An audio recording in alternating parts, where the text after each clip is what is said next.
Hello guys, welcome back. Today we will be learning a very interesting poem called The Frog and the Nightingale by Vikram Seth. Now let us see something about the poet. Vikram Seth was born on 20 June 1952 in Calcutta.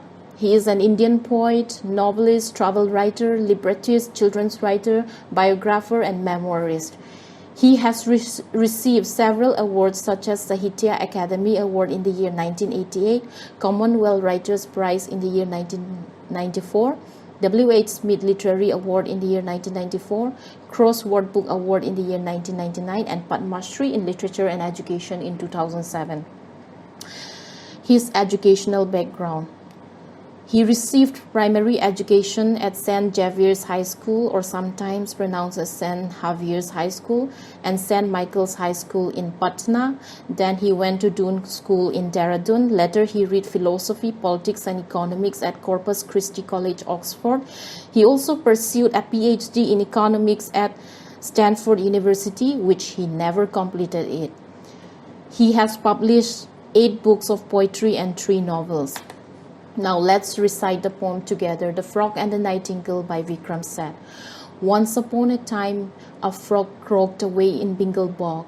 Every night from dusk to dawn, he croaked on and on and on.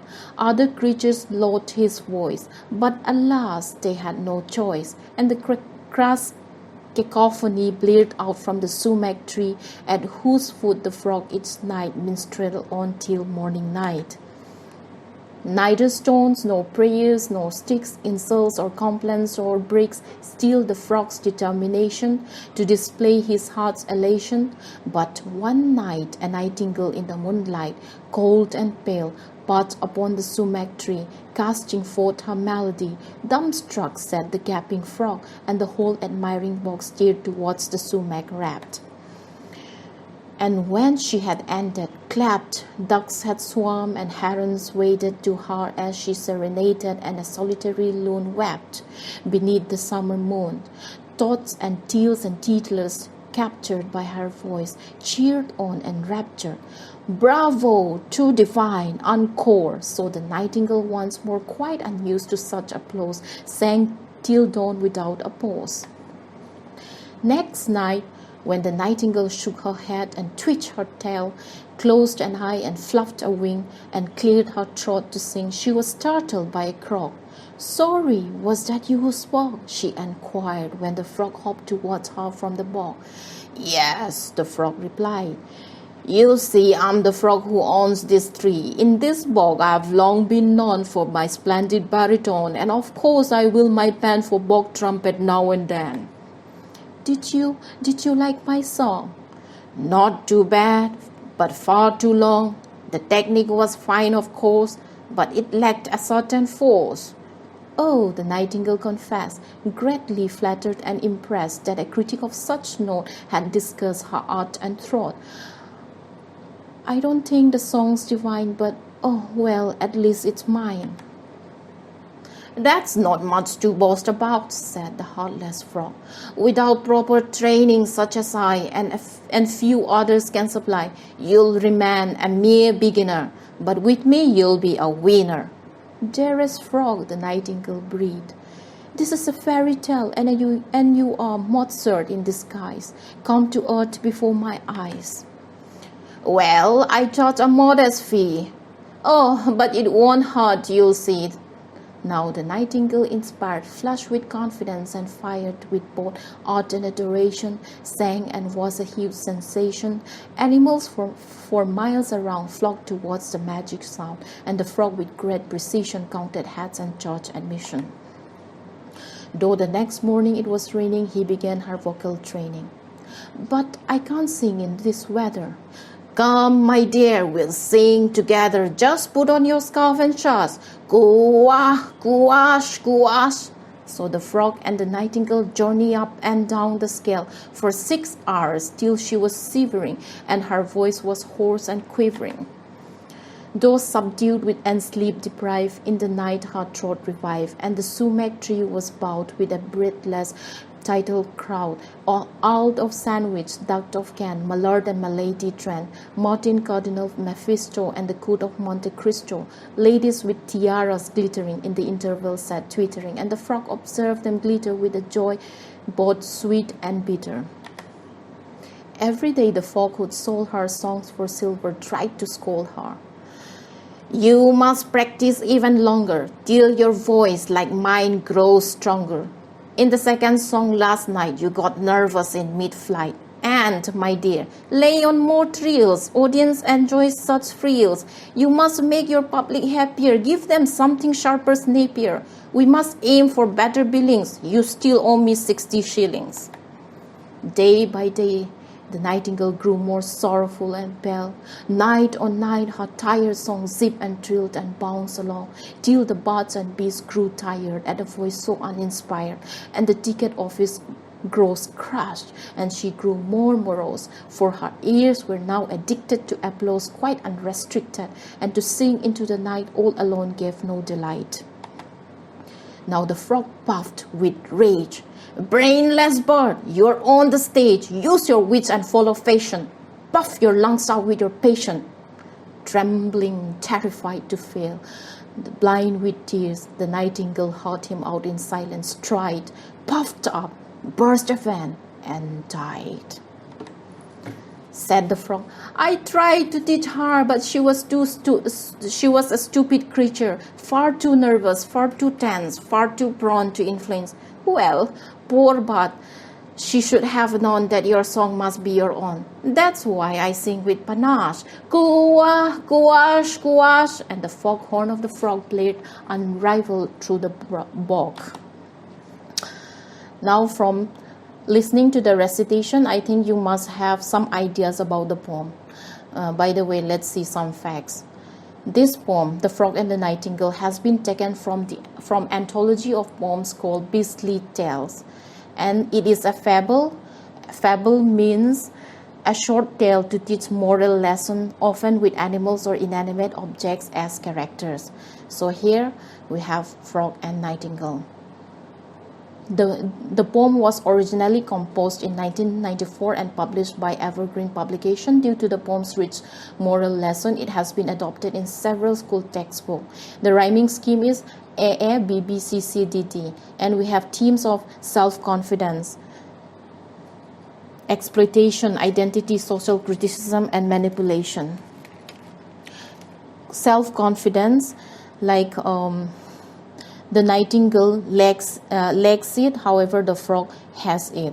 Exploitation, like the frog exploits the nightingale, and the frog is a ruthless businessman commercializing like the art of an innocent. Then we have theme of identity.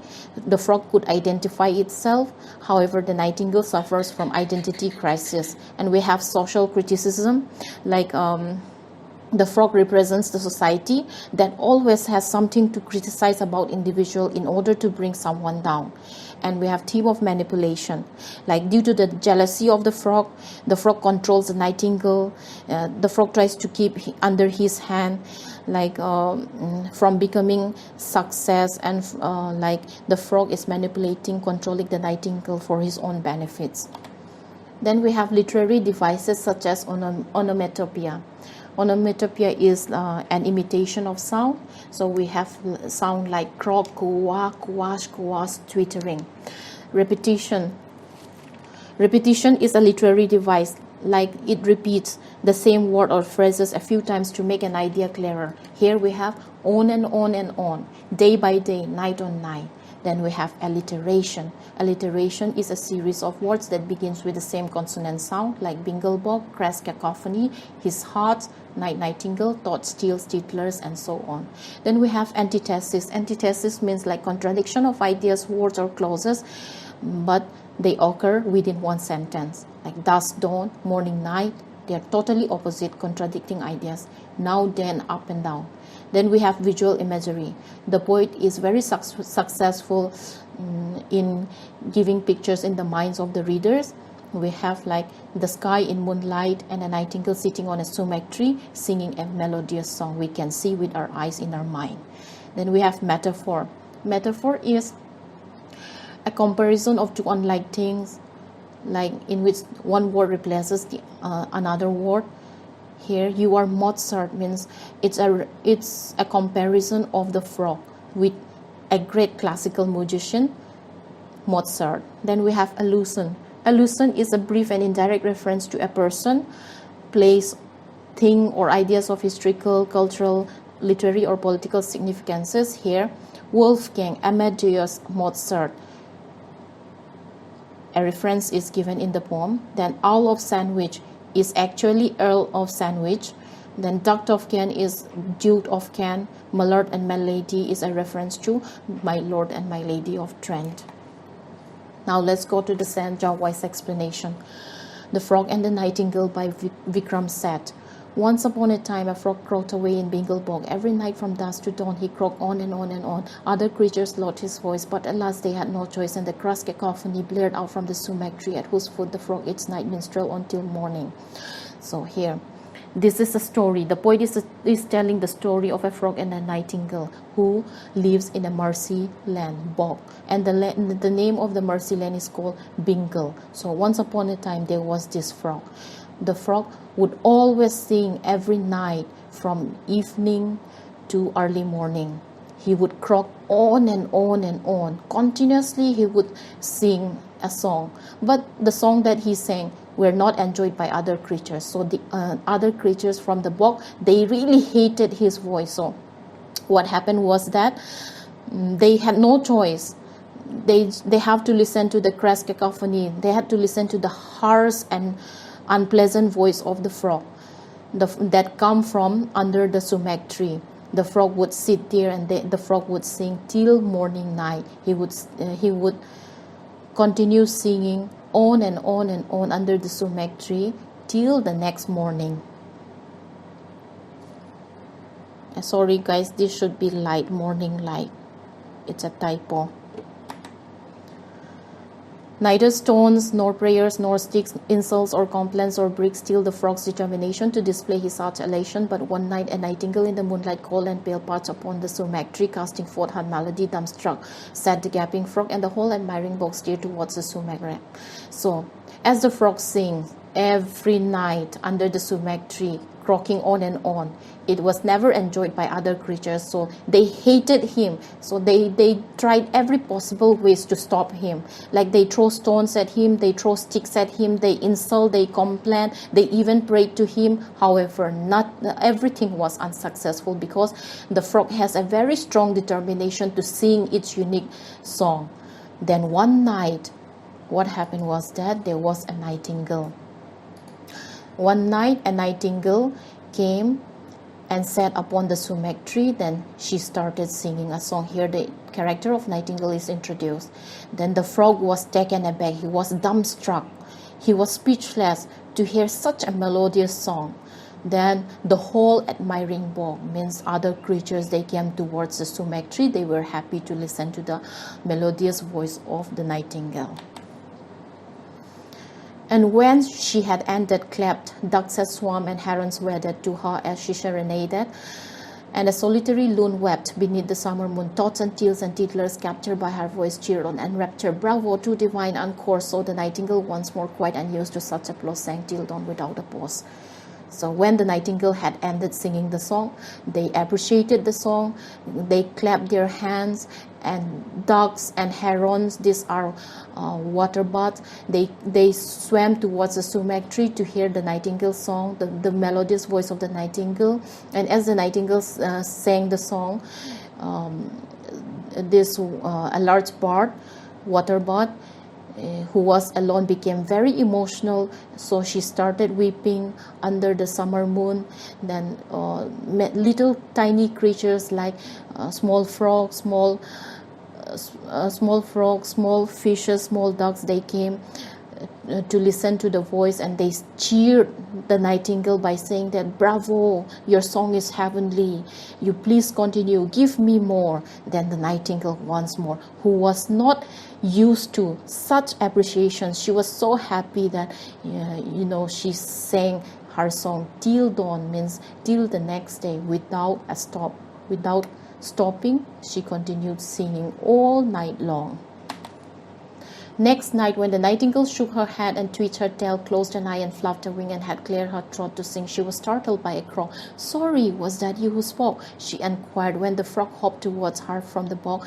"Yes," the frog replied. "You see, I'm the frog who owns this tree. In this bog I've long been known for my splendid baritone, and of course I will my pen for bog trumpet now and then."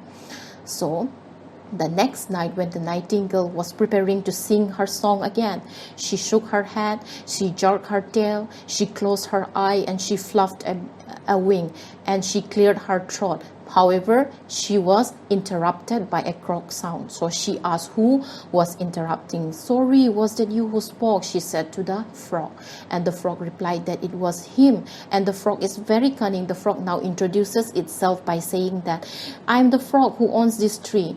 And he says that in this bog, he is very famous, and he is known for his unique voice, and he's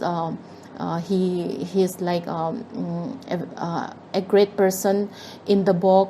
And he says that he is the owner of the bog, the owner of the sumac tree. He was jealous, of course, and he says that from time to time, occasionally, he used to write for Bog Trumpet magazine. The frog is introducing himself cunningly because he was jealous, and later on he will manipulate the nightingale. Did you like my song? Not too bad, but far too long. The technique was fine, of course, but it lacked certain force." "Oh," the nightingale confessed, greatly flattered and impressed that a critic of such note had discussed her art and thought, "I don't think the song's divine, but oh well, at least it's mine." The humble bard replied that, and would like to know, and asked the frog that she asked if the frog had liked her song.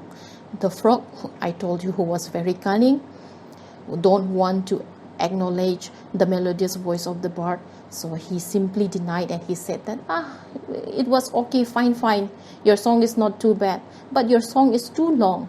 The method the way you used to sing is fine, but you lack some force. And the frog does not want to tell the nightingale that it was a nice song.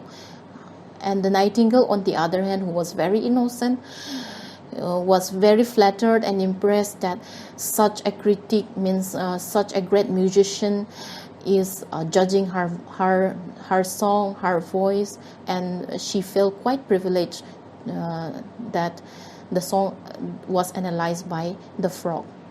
And she said that at least, even if the song is not heavenly, at least it is her own composition. "That's not much to boast about," said the heartless frog. "Without proper training such as I and few others can supply, you'll remain a mere beginner, but with me you'll be a winner." "Dearest frog," the nightingale breathed, "this is a fairy tale, and you are Mozart in disguise, come to earth before my eyes." Now the frog is scolding the nightingale, telling the nightingale that she should not be proud and she should not boast about her composition of the song.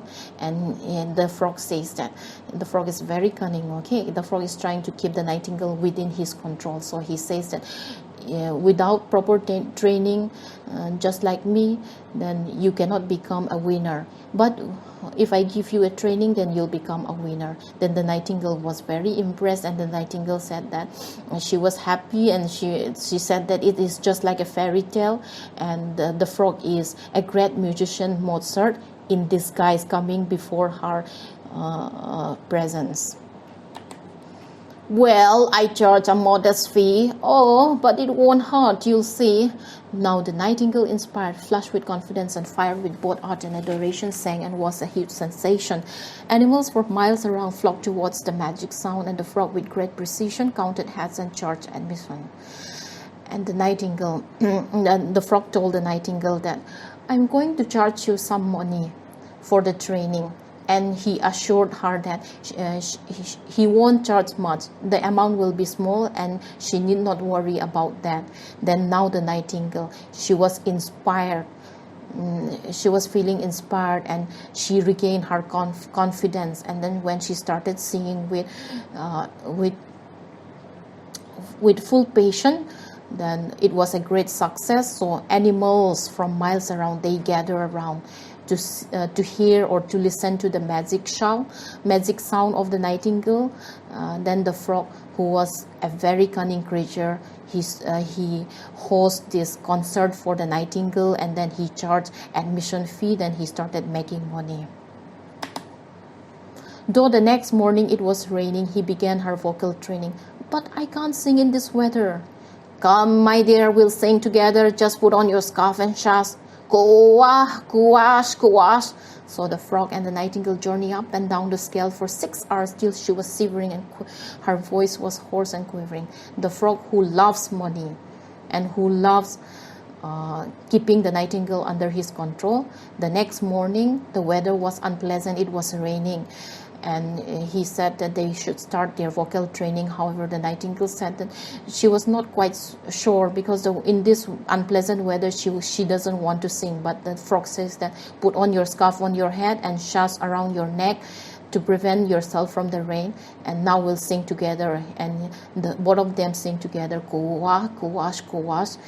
Then they sing the note from high to low, from low to high, and vice versa. And they don't stop for 6 hours straight. They were training together until the voice of the nightingale became very shaky and dull. Though subdued with sleep deprived, in the night her throat revived, and the sumac tree was bowed with a breathless tidal crowd. Owl of Sandwich, Duck of Kent, Mallard and Milady Trent, Martin and Cardinal Mephisto, and the Court of Monte Cristo, ladies with tiaras glittering in the interval sat twittering, and the frog observed them glitter with a joy both sweet and bitter. Though the nightingale was not given any rest, she was sleep deprived, she still tried to regain her strength, and the frog was hosting another concert. And when the nightingale sat on the sumac tree, it looks as if the tree was bending to give a respect to the nightingale. Then the crowd includes like Owl of Sandwich, Duck of Kent, Mallard and Milady, Trent, Martin, Cardinal Mephisto, the Court of Monte Cristo. These are all reference to royal gatherings. It means that even kings, queen, or prince and princess, ladies with tiaras, they came to watch and listen to the nightingale's melodious song. And during the interval of the concert, those ladies with tiaras, they talk to one another. The frog observed them, and the frog is having a mixed feeling. He is happy because he earns lots of money on the other hand, but also he feels bitter because he never gains such audiences because of his song. But the nightingale, within a short span of time, she was becoming famous, and many royals, animals gathered, and they start listening to the melodious song. He never got the chance, such chances, so the frog had a mixed feeling of sweet and bitter. Every day the frog who sold her songs for silver tried to scold her. "You must practice even longer till your voice, like mine, grows stronger. In the second song last night you got nervous in mid-flight, and my dear, lay on more trills. Audiences enjoy such frills. You must make your public happier. Give them something sharper, snappier. We must aim for better billings. You still owe me 60 shillings. So every day the frog who earned money from the nightingale song, he tried to scold her, and he was jealous, of course. That's why he told the nightingale that she must practice even longer, and so that her voice would grow stronger, just like the frog. And he scolded her for like the song which she sang last night. In the middle she got nervous, and he says that sometimes she should give the audience what they want, because they want fancy notes like trills, more trills, and she should give them something sharper and snappier, because that give them good earnings. And he reminded the nightingale that the nightingale is owing money for her training, that is 60 shillings. So all in all, it means that the frog is very jealous of the nightingale, as the nightingale was becoming famous day by day. And on the other hand, he wants to earn money also, but then again he wants to bring down the nightingale. Day by day, the nightingale grew more sorrowful and pale. Night on night, her tired song zipped and trilled and bounced along, till the birds and bees grew tired at a voice so uninspired, and the ticket office close crashed. And she grew more morose, for her ears were now addicted to applause quite unrestricted, and to sing into the night all alone gave no delight. So day by day, the nightingale was deprived of sleep. She was growing more and more tired, and emotionally she became very sad and very pale. Then night on night, like, she used to do it just for the sake of it, and she used to sing the song without enjoying. Like, her song become very short, and without any passion in it, without any emotional attachment in it. Like, her song lacked the melody in it. So birds and bees, they grew tired of the voice so uninspired. And what happened to the frog?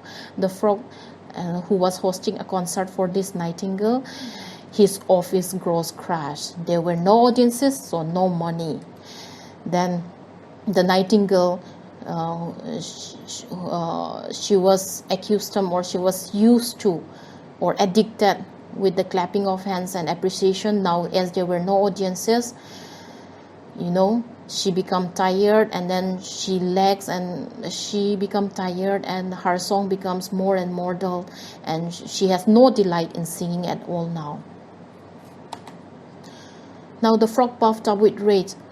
Brandless bird, you're on the stage, use your wits and follow fashion. Puff out your lungs with your passion. Trembling, terrified to fail, blind with tears, the nightingale heard him out in silence, tried, puff up, burst, offend, and died. The nightingale was once again scolded by the frog, because the frog don't earn money anymore, and he scolded the nightingale by telling the nightingale that the bird is a brainless bird. She should use her intelligence and follow fashion. And he scolded her by saying that she should puff her lungs out with passion. The nightingale, however, did not dare to talk back to the frog. Instead, she was trembling, and she was very terrified of failure. And she started crying. Her eyes were full of tears. She was blinded with tears. The nightingale tried just the way the frog suggested her to do. She puffed up, but then a vent burst out, and she died finally. Said the frog, I tried to teach her, but she was a stupid creature, far too nervous, far too tense, far too prone to influence. Well, poor bird, she should have known that your song must be your own. That's why I sing with panache. Kuwa, kuwash, kuwash. And the foghorn of the frog blared unraveled through the bog. The frog commented that he tried teaching her, but she was too stupid, too nervous, too tense, and too prone to influence, means too prone to what she is told to do. She simply does it, which means that the frog is a cheat. The frog said that she should have known that her song must be her own. And the frog said that just because I told her to do like this and like that, she simply does it. She didn't even think for a moment that her song was original, and then she has talent in it. She never knows about all those things. That means the frog is a cheat. Now the frog is very successful in bringing down the nightingale, and the frog with full confidence, he says that that's why I sing with panache.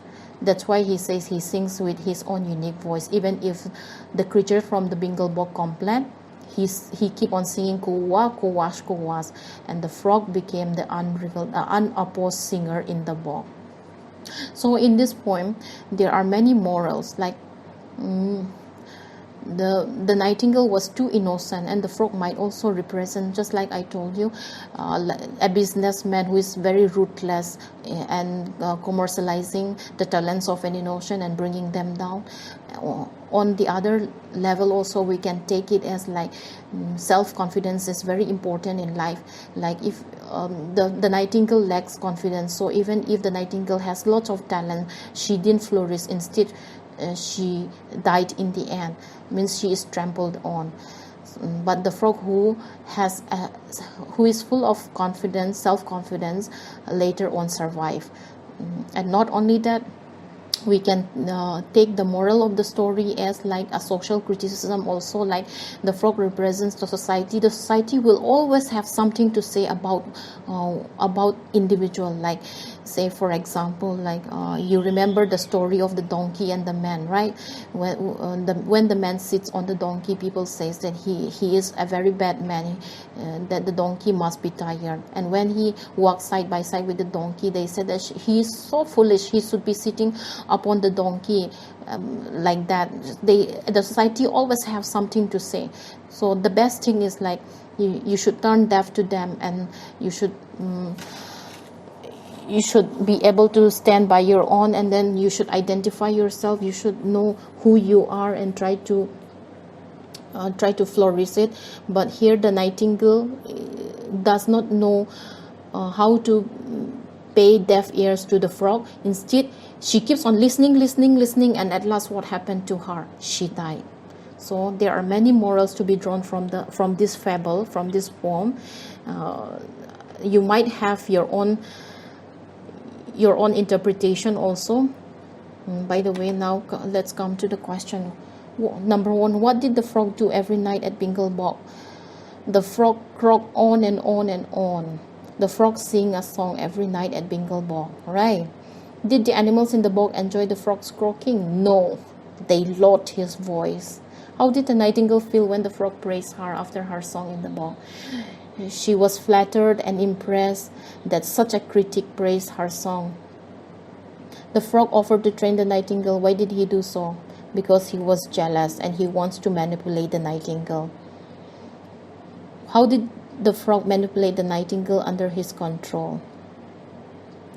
The frog started giving the nightingale training, telling the nightingale that she, in order to become a winner, she must learn from him. If not, she will simply or merely stay as a beginner. So he gained his control over the nightingale, and he earns money also. So the frog is manipulating the nightingale in such a way that he benefits from the bird too.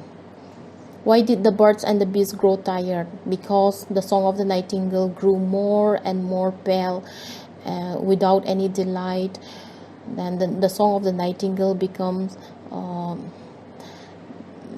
lacking in its music or in its melody. So the bees and the birds grow tired of her song. How did the nightingale die?